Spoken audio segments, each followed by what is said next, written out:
শহরে পড়াশোনা করে আমরা 15 থেকে 20,000 টাকার চাকরির পিছনে না দৌড়ে আমরা যে আমাদের যে পারিবারিক কৃষিকাজে আমরা অংশগ্রহণ করতে পারি।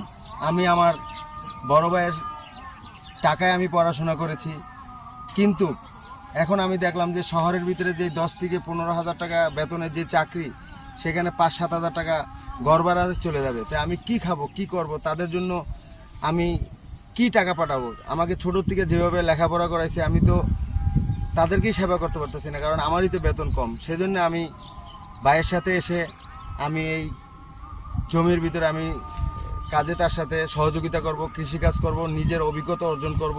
এখন যে ডিজিটাল যুগ, ইন্টারনেট থেকে বিভিন্ন ধরনের সাপোর্ট নেওয়া যায়, তো আমি আশা করি তাদের ট্রেডিশনাল যুগ থেকে আমি ডিজিটালাইজেশন করতে পারবো। আমি তাদেরকে অনেক সহযোগিতা করব। আমি ফসলের ভিতরে কীটনাশকের সঠিক বন্টন করতে পারবো, কোন সময় কোন কীটনাশক ব্যবহার করা যায়, সেটাই আমরা সেই মেধাটাকে কাজে লাগাবো।